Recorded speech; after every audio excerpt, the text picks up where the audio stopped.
Mm,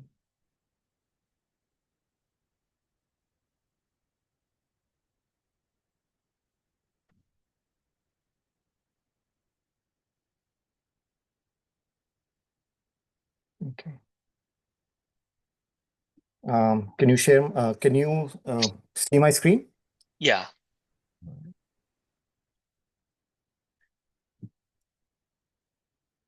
Okay, let's get started. So today we're going to talk about wealth creation through real estate. A quick disclaimer, I'll keep it on the screen for about 15 seconds or so. Basically, anything that I say here is for educational purposes only, and this should not be construed as investment advice.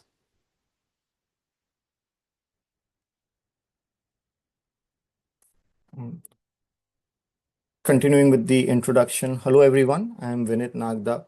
I'm the co-founder and managing partner at Bridge Gaps Real Estate, a multifamily private equity firm that I started, which has done experience over $375 million in assets. I'm a full-time real estate entrepreneur and investor. I have about 16 years of extensive real estate experience, and I started with buy and hold. I've done the whole 9 yards of real estate, done rehabs and flips, foreclosures, private lending, multifamily syndications. Currently, I'm full-time focused on multifamily syndications. I've led the acquisition and management of about 2,500 units nationwide. I transitioned from a tech career to building a real estate company that has raised $100 million in private investor capital. I've served four plus years as a treasurer and president of a 250 unit condo building here in Jersey City. I'm a licensed agent in New York and New Jersey, and I have a master's degree in computer science. This is our current portfolio, which is across the Southeast US. And these are some of the returns that we've generated as part of Bridge Gaps. So let's dive right in. Why is real estate an ideal investment? A little bit of background about myself first. When I was starting out, I bought a condo for myself in Jersey City. Um, at that time, I didn't know that, I'm going to transition from a tech career into real estate. This was back in 2007. And as you all know, in 2008, 9, 10, real estate market, took a nosedive.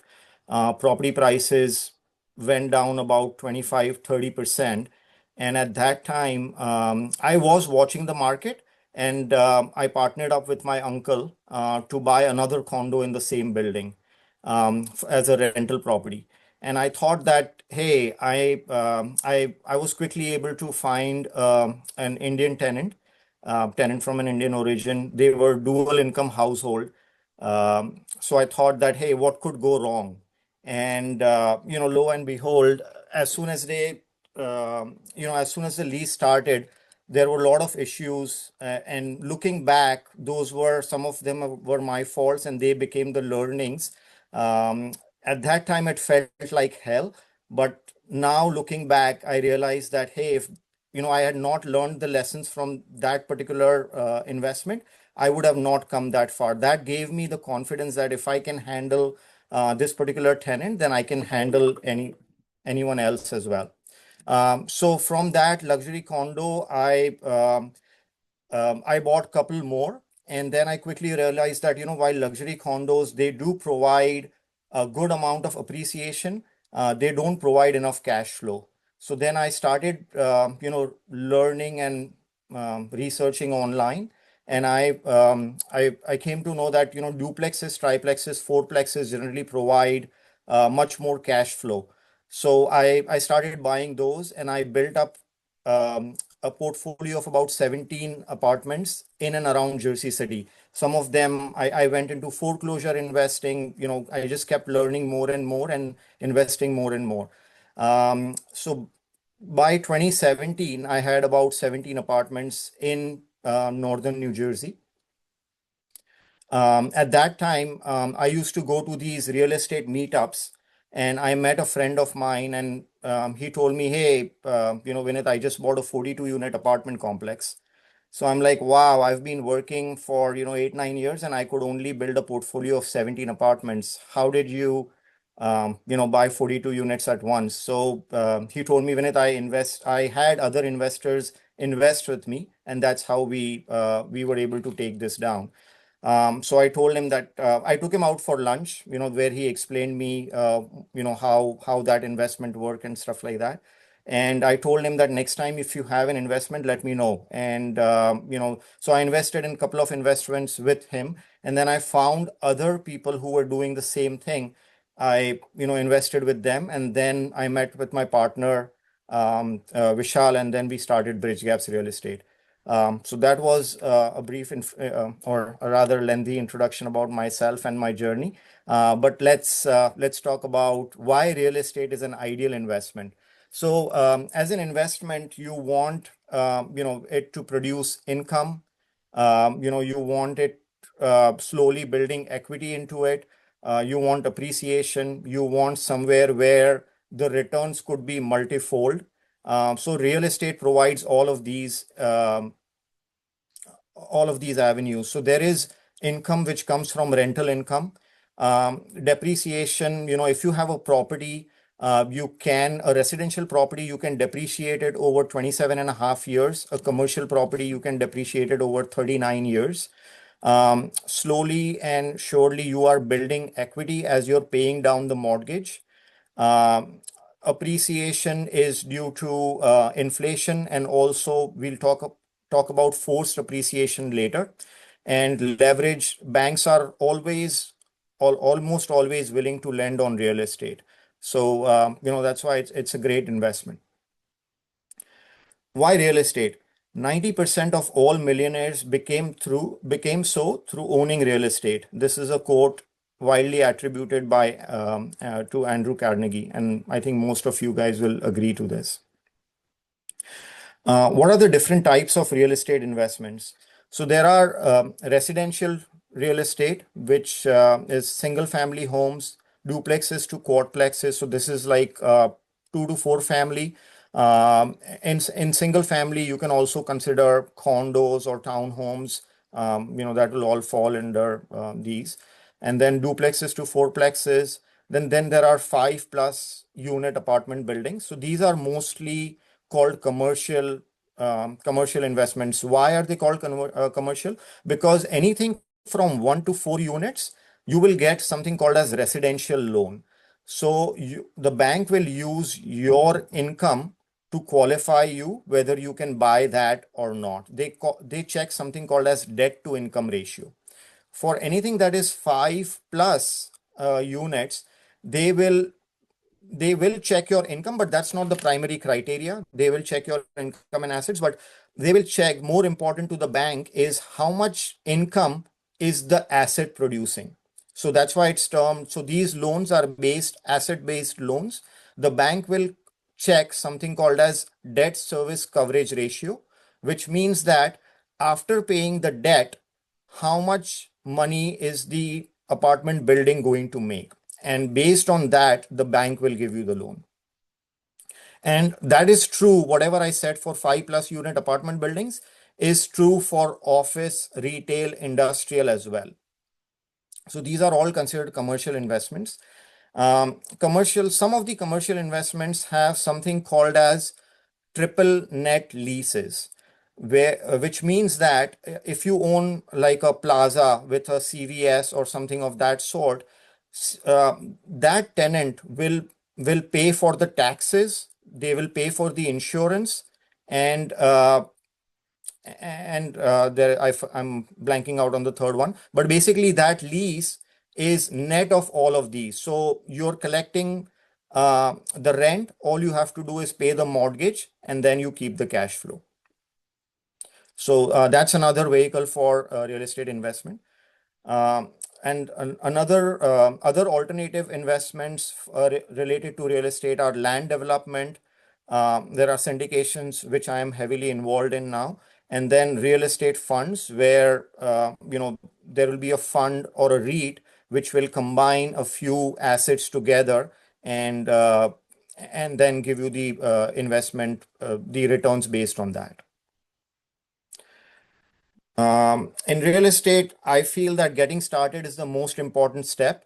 And, this is a quote from Barbara Corcoran, who's a billionaire real estate investor. Buying that tiny studio was the most important decision I made because it got me in the game. And I feel my journey has been is the same. I bought that one luxury condo, and that gave me the confidence to go further. So I always tell people that don't wait to buy real estate and wait. You will, you know, even if you make a bad investment, you will learn so many lessons along the way that, your next investment will only be better. This is a case study of a three-unit apartment building that I bought. Um, This was after I had already experimented with luxury condos and I was looking for cash flow. So, this is a three-family asset in Jersey City. It is 100 plus years old and it was rehabbed in the 1980s. I purchased it for 450,000 in 2014. The bank gave me 80% leverage, so it was 20% down payment. Closing cost were around 12,700. Immediately upon purchase, this was an old property with an underground oil tank. So I had to remove the oil tank. I added new heaters, new paint, fixed the roof. Total expense was about 18,500 approximately, and the property was cash flowing from day one. So I there were three tenants who were paying approximately 1,400 each. So there were rents of about 4,200. I think my mortgage and other expenses. Mortgage was about 2,100 or so. After other expenses like water and repairs, there were a lot of repairs since this was an older building. I was cash flowing about $750 a month. I refinanced it in 2015.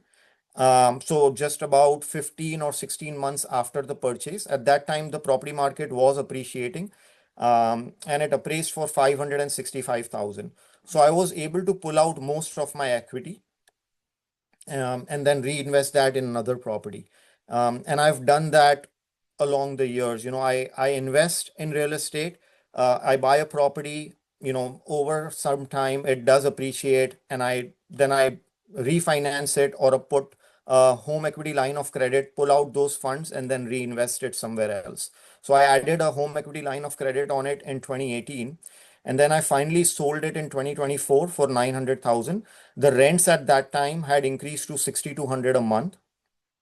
So I made about four and a half times in 10 years. Um, like the first luxury condo, that taught me a lot of lessons. Even this apartment building taught me a lot of lessons. Here, the tenant class was class B tenants, so they were blue collar workers, as opposed to in the luxury condo, I was dealing with corporate, tenants and stuff like that. So how to deal with blue collar workers is a completely different skill set. And a lot of repairs came along the way over here. A lot of weekends, I remember I had the handyman here and I was there along with him doing repairs and stuff. But ultimately, looking back, this turned out to be a great investment, in terms of money and as well as learning. Moving on. So some of the wealth building strategies that are that are very well known, and I've used some of these as well. Buy and hold. You can do a traditional long-term cash flow you can buy and hold for traditional long-term cash flow and appreciation. So if you buy in good areas, longer term, your loan and your loan is not going to increase, so monthly payments are definitely not going to increase. Your taxes might increase a little bit, your insurance might increase a little bit, but over a period of time the property will keep cash flowing, and over a period of time real estate does appreciate if you hold it long enough. The magic number for me has been 7 years. If you are buying, I'm a realtor as well, and I do tell my buyer clients that, hey, sometimes people ask me, are we at the top of the market? And my answer to them is if you have a plan to hold it for 7+ years, typically, real estate does appreciate over longer periods of time. Another strategy is value add or flip. So you buy older properties, you renovate them, and that ways you can force appreciation. So you can, you renovate the kitchens, bathrooms, and then sell for profit. Another good strategy is the BRRR method, where you buy, rehab the property, rent it, refinance it, and then repeat. So similar to what I did for the 779 Montgomery that I was talking about earlier, you buy the property, you do the repairs that you need to do, bring in good tenants, and then once the property starts cash flowing, and there is some equity built in there, you can refinance it and then repeat the process with another property.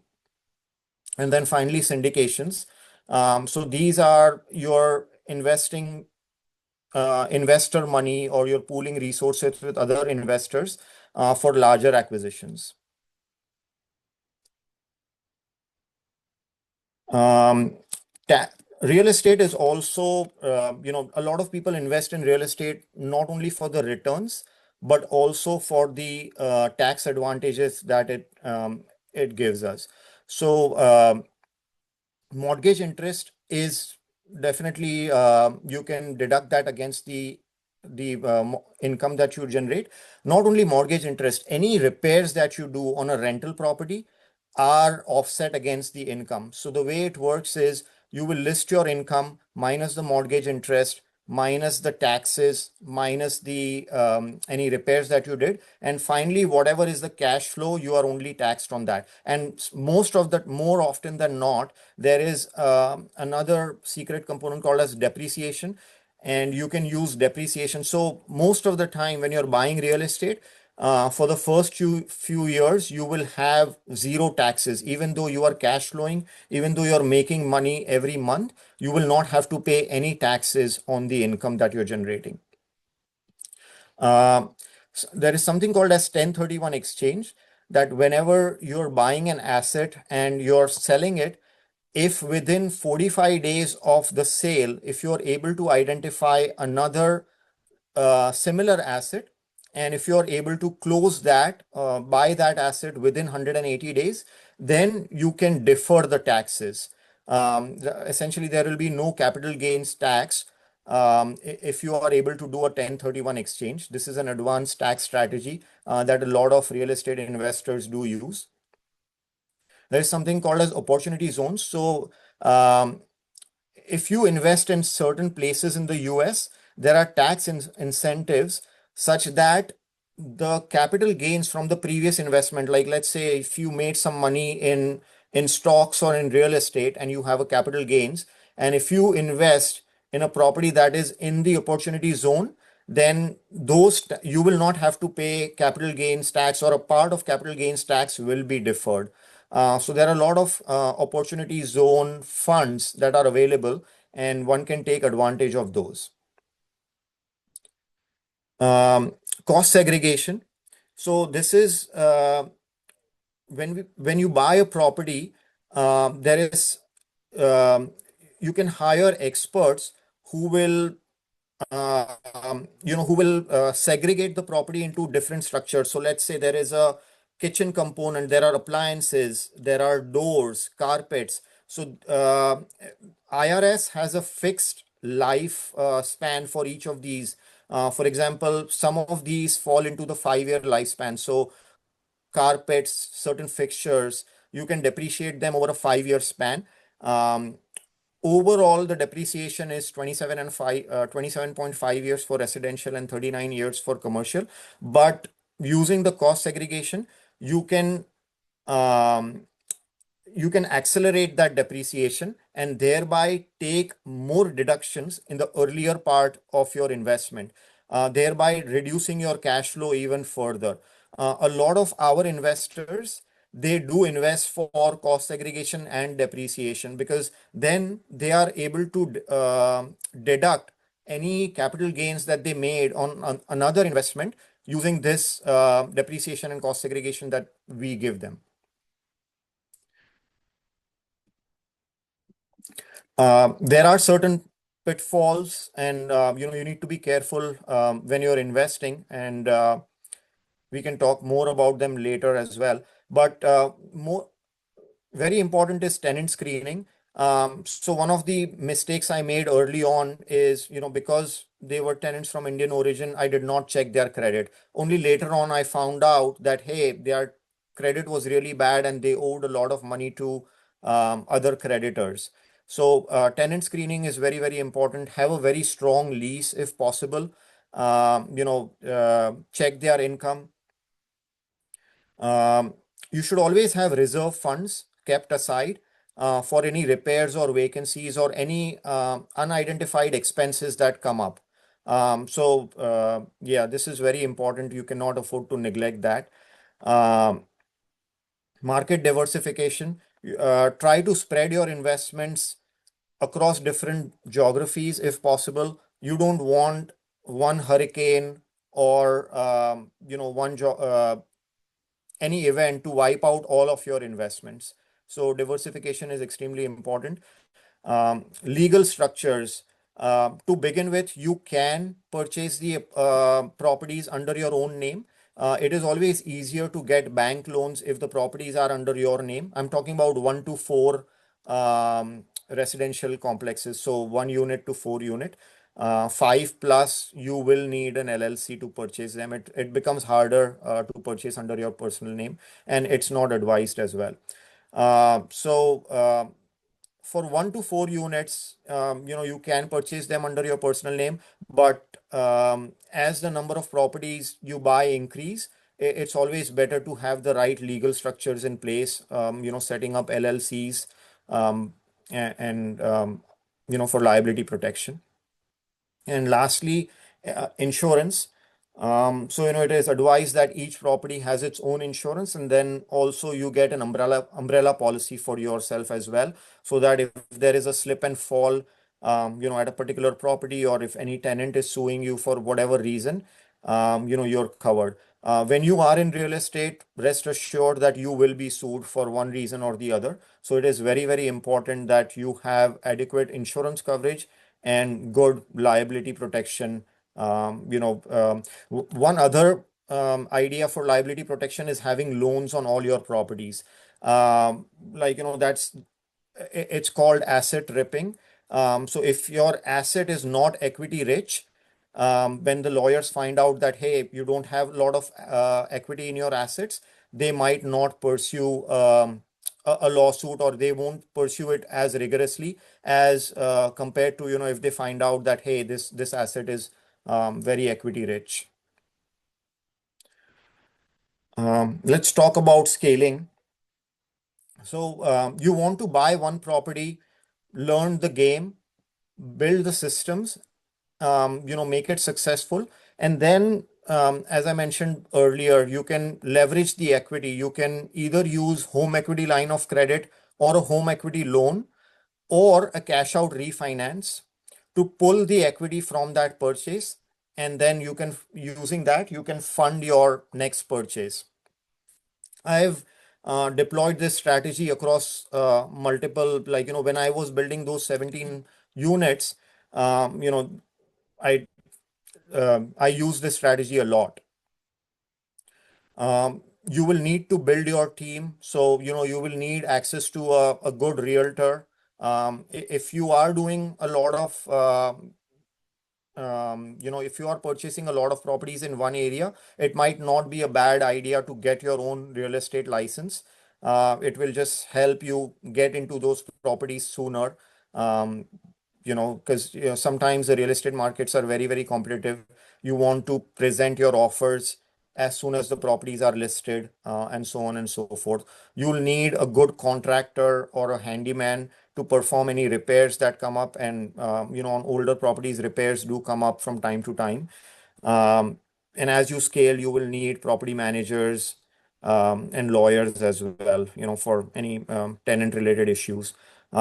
It's always advisable to have 2 or 3 good lenders who can get you the best rates when you're refinancing.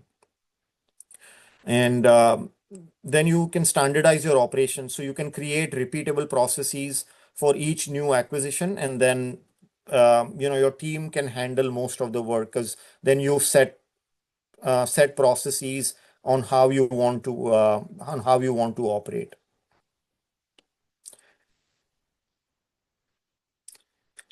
This is very, very important. The mindset for long-term wealth. A lot of people I have seen, they'll buy one property or two properties, and then they'll stop. If you have a goal of reaching financial freedom through real estate, and real estate is really a powerful tool to achieve that. Have clear goals, clear vision for financial freedom. It is important to continuously learn. There are a lot of good books available, good podcasts available. I have referenced some of these in the slide deck below. Very, very important to keep learning and adapting. um, Strategic environment is very important. So it is important to surround yourself with people and systems that elevate your success. So I have a very good example. In 2018, all I was doing is buying assets here in Jersey City. And then we formed a mastermind for people who were buying these large multifamily. And we were a group of about 12 to 15 people. We were meeting on a monthly basis in New York City. And in 2018, 2019, all of us had a full-time job and we were doing real estate on the side. But through learning from each other, and meeting, exchanging ideas, and having the same goal of doing multifamily syndications, all of us, we were able to exit our primary jobs by 2020, 2021. Like in 2021, we had a dinner meeting, and all of us were no longer working in full-time jobs. All of us had transitioned full-time into real estate. So strategic masterminds are very, very important. Networking with like-minded individuals and people who have similar goals is extremely, extremely important. Um, Environment often beats motivation. I strongly believe that if you are in the right environment, you need less and less motivation to do the right thing. And daily disciplined action. You can have goals, you can have your education, you can have the right environment, but if you don't take action, then nothing is going to help. Apart from real estate, I was also able to, use this system towards my health. So I wanted to reduce my health. I made a goal about that. I was continuously watching videos and seeking whatever education I could to improve my health. About eating right, exercising, and stuff. I actually moved to Princeton because I saw a lot of my friends here. They used to go to gym regularly. So being in the right environment with the right friends have really helped me in this towards this goal as well. And daily disciplined action. I try to go to the gym 3 to 4 times a week. So this system actually does work with any goals that you have, and I have used it successfully towards real estate and towards my health. Some things that I've learned along the way. Number one is treat it like a business, not a hobby. Always charge a deposit.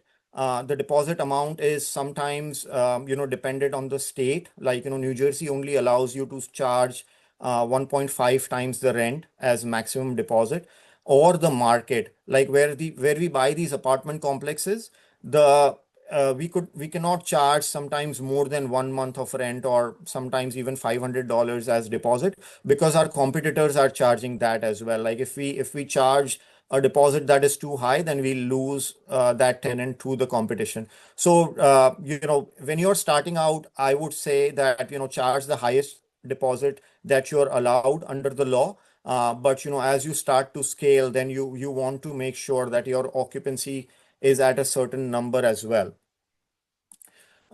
Get a strong lease and enforce it. So late fees are strictly enforced, should be strictly enforced. If a tenant does not pay by a certain time, like typically most states allow or require you to allow the tenant to pay by the 5th. So rent is due on the 1st of the month. Most states require you to give a grace period of 4 or 5 days. On the 6th, make sure that you enforce the late fee. And also, along with the late fee, there should be a late letter that goes out that, hey, if you don't pay the rent and the late fee, then we will file for eviction, and then file the eviction on time. A lot of times, tenants are testing you. How much are you willing to do to to enforce these policies, and some of them are looking to take advantage. So make sure that you enforce your lease. Tenants are like kids. Either you train them or they will train you. So if you are lax in your systems, then they will habitually pay late. Even if they have the money, they will pay late, and then it will go like, rather than paying on the 1st, they'll go on the 8th of the month, then 15th of the month, and soon enough you will realize that you didn't receive the rent for that month. So when I was starting out, and even right now across all of our properties, we do enforce that evictions are filed on a timely basis. Test out your market. Like if you're buying your first property, you might want to do something like this is what I did a lot. I used to put dummy ads on Craigslist just to make sure that I would get the rent what I was thinking I would. So for that 779 property that I shared, the earlier rents were $1,400 per apartment. I put some dummy ads on Craigslist. At that time, Zillow was not very popular, but I saw how many responses did I get for 1,400, how many responses did I get for 1,100, just to test out that market. Are the rents that we are expecting to receive realistic? Your first goal should be your rental income should exceed your job income. So this is a good goal to have. Once you are able to achieve your rental income greater than your job income, it will give you more freedom to buy more properties. Then even if you are on H1B and if you lose your job, you could find other ways, to support yourself. For dual income household, consider getting the loan under one name. So there are certain banks that will only allow up to 4 loans, and overall in the across the US, um, most banks will not allow more than 10 loans under one name. So if you are a dual income household and you're buying the first property, try to buy it, get the loan only under one name. That way, if you are expanding, you can buy up to 20 properties between yourself and your spouse. This is a strategy that I used very well as well early on in my career to expand and to build that early portfolio. Rep status. This is called the real estate professional status.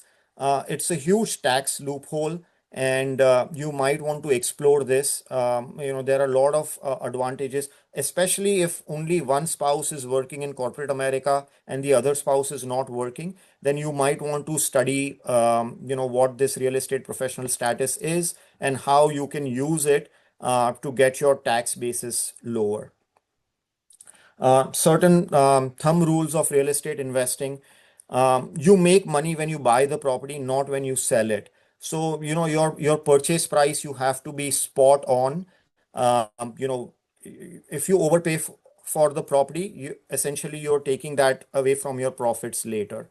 Um, for buy and hold, typically you want the rents to be 1% or around that number. So let's say if you're buying a property for 500,000, you want your total rents to be in the 5,000 per month mark, or somewhere in that number. So when I bought my first triplex, which was a 779 Montgomery, I paid 450,000 for it. The rents on that property that I was collecting were 4,200. So it was around 90.9%. So that was still not very far away. But this is a easy thumb rule to see if that property makes sense or not. If you're doing flips, then the purchase price that you're paying, it should not exceed 70% of after repair value. So let's say if you're eyeing a property that you know that after rehab you can sell it for $1 million, then you want to make sure, when you're walking that property with your contractor before buying it and estimating the repair cost, including the repair cost, the you should be paying 700,000. So if you estimate that repairs are going to cost about 150,000, then you only pay 550,000 for that property. So 550 plus 150, that's 700, and then you sell it at 1 million, so you're keeping 300K of profit. So those are some basic thumb rules for flips. This one is for buy and hold. Buying near public transport is advantageous. All of my early properties were walking distance to train station, and you can hop onto a train, and within 15 minutes you'll be in New York City. So I prefer less than 10 to 15 minutes walk to public transport. uh, More importantly, don't be stuck in analysis paralysis. Take action, take daily action, set aside a time, about an hour, 2 hours, whatever, that you're going to work on your real estate investment game. And then these are some of the resources that have helped me a lot. The Millionaire Real Estate Investor by Gary Keller. This particular blue book, the first 132 pages or so are pure gold. He wrote this initial pages for his son, and I have read this book. I have an audio book that I pop into my car, every so often. But this is a great book to read or to listen. Another very good book is The Cash Flow Quadrant, Guide to Financial Freedom. It talks about business. So these are two books. There are other books also that have helped me a lot. Podcast, Bigger Pockets podcast, has been huge help, especially when I was starting out. I rarely missed any episode, and when we were driving long distances, this used to always be in my car. My car is called the Nagda University, and my wife and son were bored a lot by this podcast when I used to play this. Local meetup groups are very important, where you find the local real estate investors, network with them.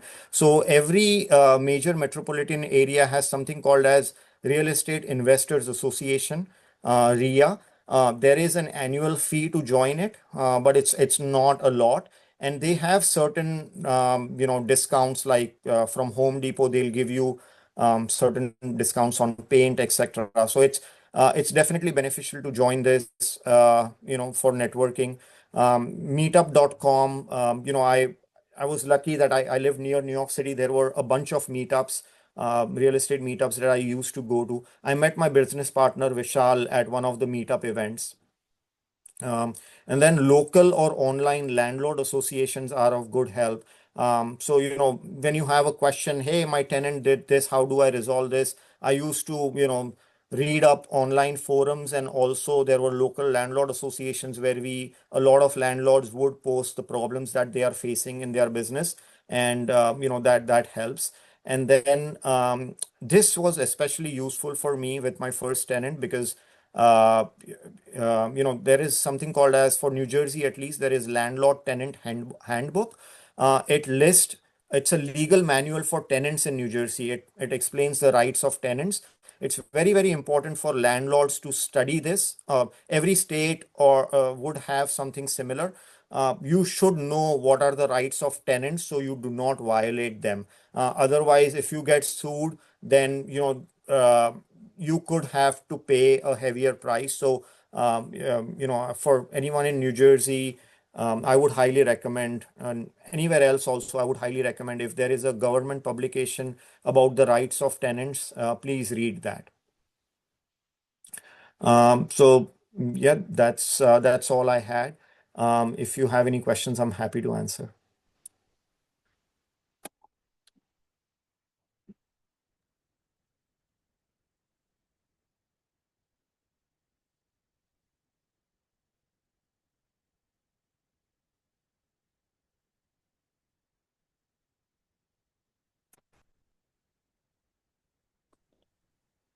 Hey, Vinith, I have a question.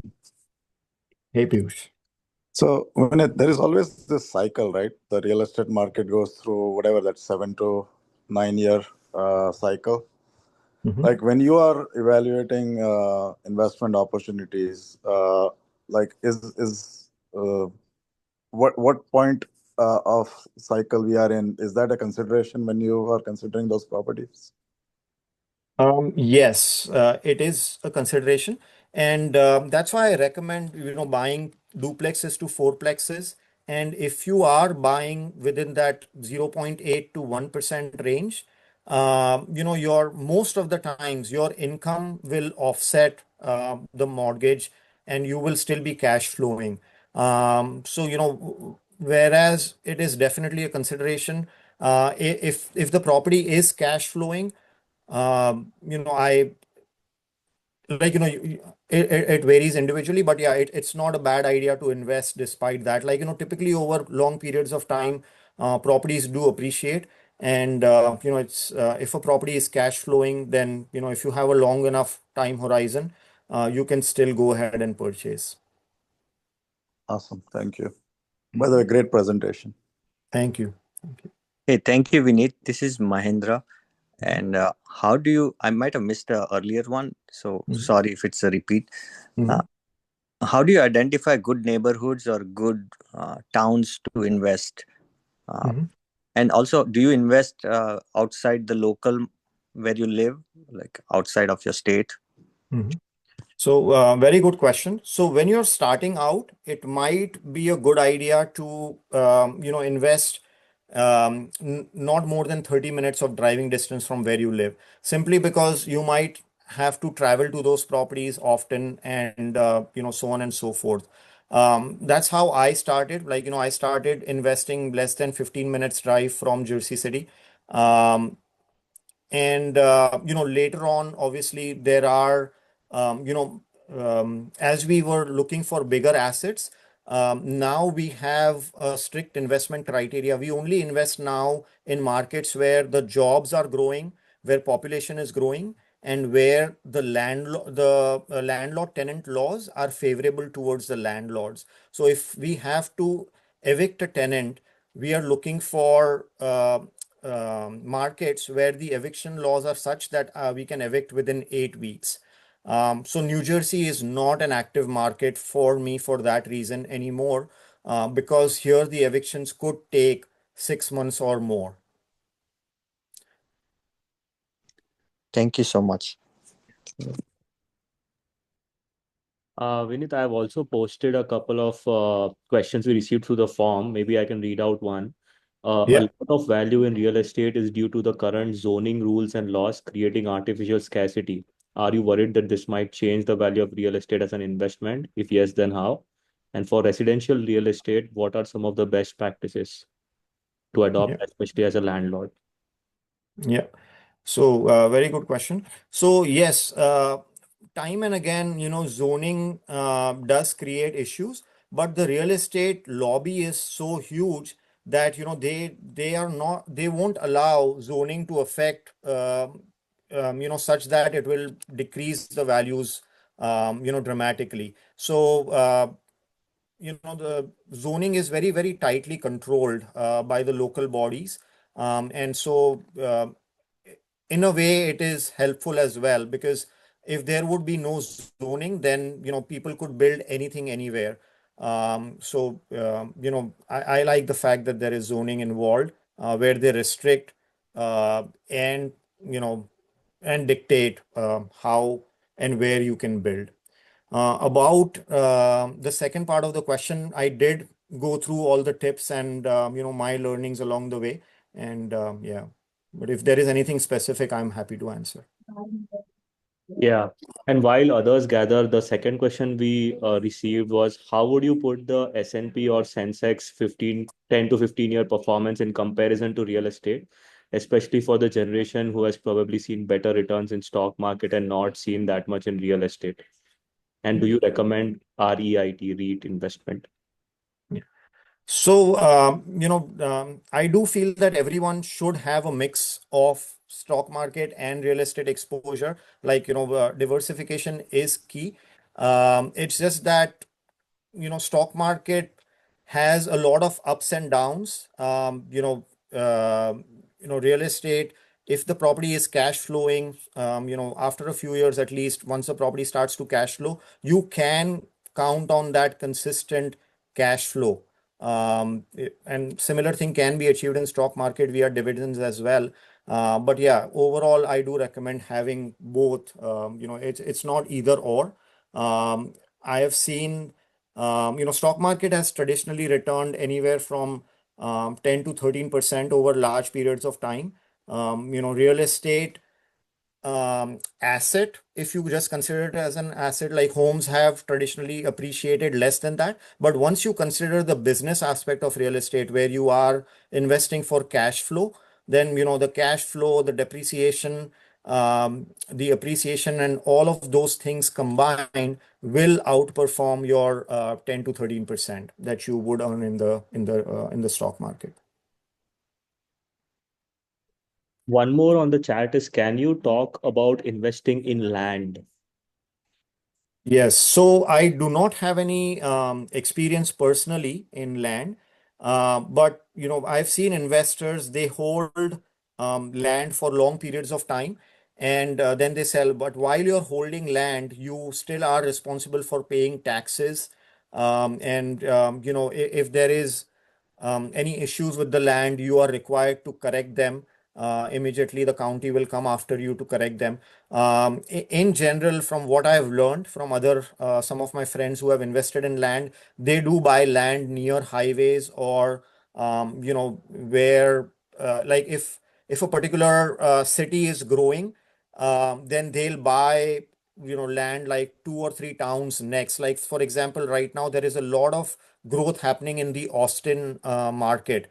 So in the northwest of Austin, I know a friend of mine who purchased large parcels of land, like 100 acres of land, 2 or 3 years ago. Now, currently, that land, or when he purchased that land, it was very less value. But now, 2 or 3 towns, the growth has um, you know moved beyond that area, and now his where he purchased the land, it's already increased 2 or 3 times in the last few years. Now there are like variations of one of the most important questions everyone wants to know about, which is, where could be a good spot to buy a property. So there are like a variation, the 1% rent to property value rule. So in 2025, what are the potential pockets? And similar one was in the form as well, that where to invest in US. Yes. So, if you're starting out, as I mentioned earlier, it might be better, like, if you're buying a property yourself, then buy within 30 minutes of drivable distance from where you live. You will have to, like, if you are in expensive markets like New York or California, then you might want to go a little farther out. But the most important thing that I've learned in owning property is property management. If you are not within that 30 minutes driving distance, then you might want to hire a very, very strong property manager. You want to make sure that your rents are being collected on time, that your repairs are being done on time, all of those things. So if you cannot be the boots on the ground, and that's what we do at Bridge Gaps right now. My partner and I are in New York, New Jersey, but we are buying properties. We just closed $72 million worth of deals in South Carolina and Texas.